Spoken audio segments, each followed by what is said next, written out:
Umfolozi, above all, is the sanctuary of the white rhino. In 1890, there were probably only 50 southern white rhinos left in the world, all of them here. They were suitably protected, and the numbers increased to such an extent that some were sold to other reserves and zoological parks. Today, there are about 7,000 in total, of which 1,600 live in Umfolozi, the largest rhino population in the world. Each year, the authorities sell 5% of them so that their number is in proportion to the available space in the park. So, this almost unknown reserve has played a crucial part in the conservation of such a formidable species, and it is difficult to believe that it was on the verge of extinction at one time.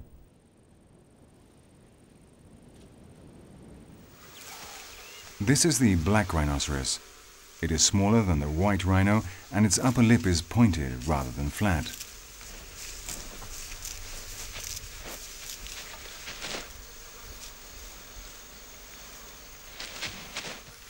We are in the Ngorongoro crater in Tanzania. Here, the healthy population of black rhinos has fallen spectacularly by 83%.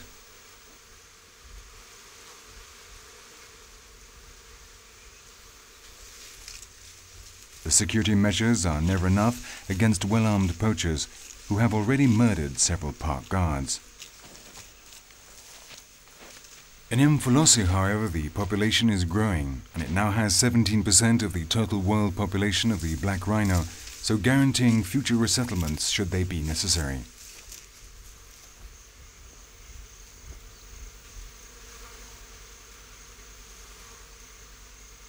And all for their horns.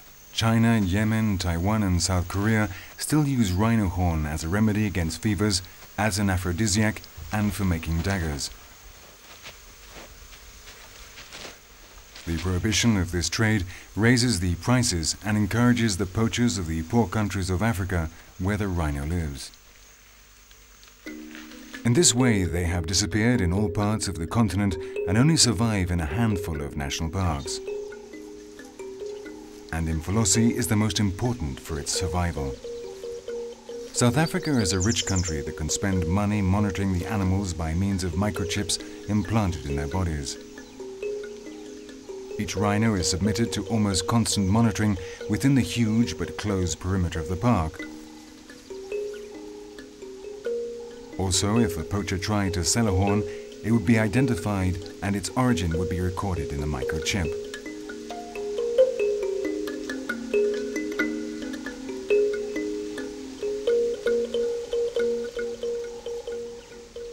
The rhino itself pays for all of this expense with its life.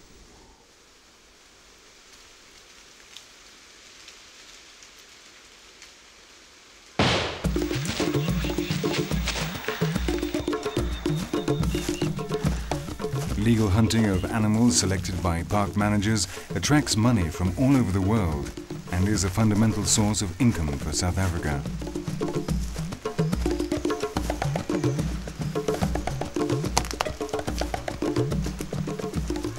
The best trophies are mature animals that have passed their reproductive age and whose death provides income which is reinvested in more protection and prosperity for the area.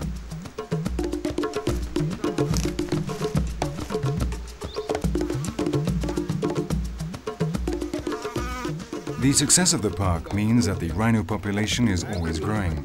When a certain number of animals is reached, it is necessary to sell or hunt some of them so that the vegetation is not adversely affected. The meat and the skin are donated to the local people who can consume it or sell it.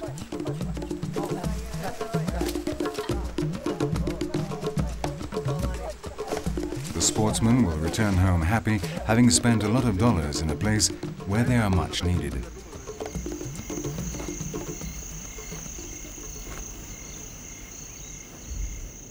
Now nobody is expelled from their land to protect the animals as happened before. Since the mid-1990s, the people that live near the reserves have become aware of the need to protect the wildlife that surrounds them.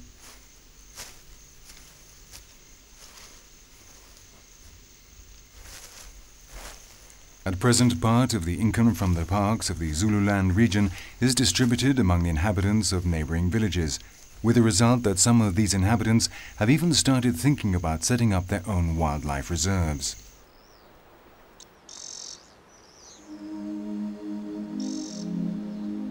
Umfolozi and other similar parks are an example to the new Africa, which has come to realize that the prosperity of its people and the protection of nature go hand in hand.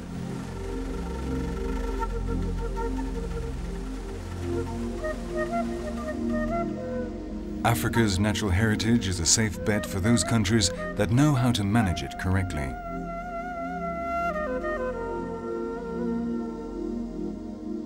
Millions of people from all over the world travel here every year with the only aim of seeing or hunting wild animals, and they are prepared to pay well for it.